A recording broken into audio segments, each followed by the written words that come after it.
बाबा पूछ रहे हैं कि आप एक मंदिर में गए और वहाँ एक सूरदास जी मिले, उन्होंने मेरे से पैसे मांगे, मेरे पास पैसे नहीं थे, मैंने मना कर दिया। सूरदास जी ने गुस्सा हो गए और बोले मैं तुझे श्राप देता हूँ कि तेरे को कभी नींद नहीं आएगी, ना ही मल मूत्र का त्याग कर पाएगा, जन्म जन्मांतर दुख पाएगा। महाराज जी इस श्राप से मुक्ति का ऐसे लोगों की बातों का कोई प्रभाव नहीं पड़ता। ऐसा हो तब तो पूरे विश्व को सब लोग त्रासित कर दे। पाखंडी लोग लोगों को परेशान किए हैं। कार से उतरे, दरवाजा खटखटाया, संत वेश में हम यज्ञ करने जा रहे हैं, हमको इतने 1000 रुपया दो, नहीं दोगे तो तुम्हारा लड़का, वो घबरा गया कि गृह साधु ऐसा। वो साधु हो ही नहीं सकता जो रुपए के लिए तुम्हें साप दे, जो रुपए के लिए तुम्हें त्रासित करे, जो अपनी कामना तुम्हारे सामने रख दे, वो साधु ही नहीं है। पक्की बात समझो। साधु तुम्हारे हित के लिए, कभी संत से तुम्हारे कार्य की हानि नहीं हो सकती, कभी मंगल भवन भगवान के दास के द्वारा तुम्हारा अमंगल नहीं हो सकता। संत तो दर्शन संभाषण से अमंगलों का नाश करते हैं, संत अमंगल कैसे कर सकते? उसके दिमाग में बैठ गया कि सूरदास ने कह दिया अब ये कुछ नहीं होता बाबा, उन्होंने कहा था हम मिटा रहे तुम्हारा, ठीक है, समझ में आ गया? हाँ, अब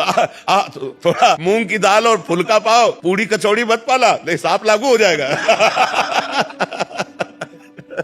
कि एक कबूतर वृक्ष में बैठा हुआ था, बाज ने ऊपर से देखा और पूरा निशाना तय कर लिया। इधर नीचे बहेलिये ने कबूतर को देखा तो धनुष बाण से निशाना, कबूतर ऊपर की तरफ उड़े तो बाज खा जाए, नीचे की तरफ देखा तो बहेलिया निशाना लगाए। उसको पूर्व जन्म के संस्कार से भगवान की याद आ गई कि नाश, अब हमें बचने का कोई उपाय नहीं। ऊपर उड़ता हूँ तो बाज खा जाता है और नीचे उड़ता हूँ तो बहेलिया मार देगा। ऐसे में केवल आप बचा सकते हैं। भगवान का जे ध्यान किया तो जहाँ बहेलिया खड़ा था, धनुष बाण बिल्कुल कबूतर की तरफ ताने, वहीं काला सर्प निकला, उसे डसा। जे डसा तो ऐसे हुआ, तीर छूटा तो सीधे बाज के लगा, दोनों मर गए, कबूतर निश्चित। तो भगवान बचा रहे हैं जब, तो भक्त को कभी भय नहीं होता और कभी चिंता नहीं होती। देखो सुदामा जी के 2-2 दिन 4-4 दिन खाने को नहीं था, और जब मालिक की कृपा हुई तो सुदामा पुरी बन गई। जैसे द्वारिकापुरी वैसे सुदामापुरी। तो भक्त को कभी शोक नहीं होता, कभी चिंता नहीं होती, कभी भय नहीं होता। वो भगवान की शरण में निश्चिंत, निर्भय, निशोक रहता है। अनुकूल परिस्थिति में तो सब मस्ती दिखाते हैं। जब विपत्ति हो, प्रतिकूलता हो, तिरस्कार हो, संसार में कोई साथ न दे रहा हो, तब मस्ती हो तो जानो भगवान की शरणागति की मस्ती। रो रहे हो कि कोई प्यार करे हमें, मत रो, मत देख किसी की तरफ, मैं तुझे प्यार करूंगा।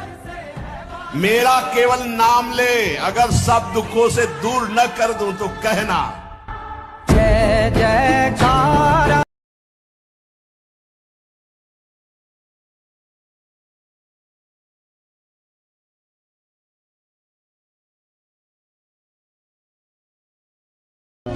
एक बार जब हमने तुम्हें दिल दे दिया तो दे दिया यार, जिंदगी भर के लिए दे दिया।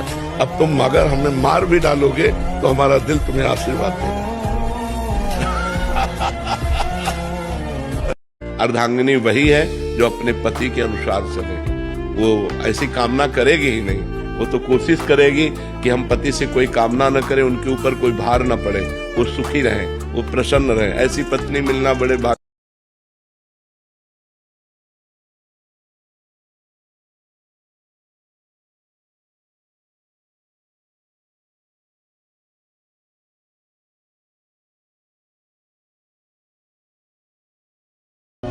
एक बार जब हमने तुम्हें दिल दे दिया तो दे दिया यार, जिंदगी भर के लिए दे दिया।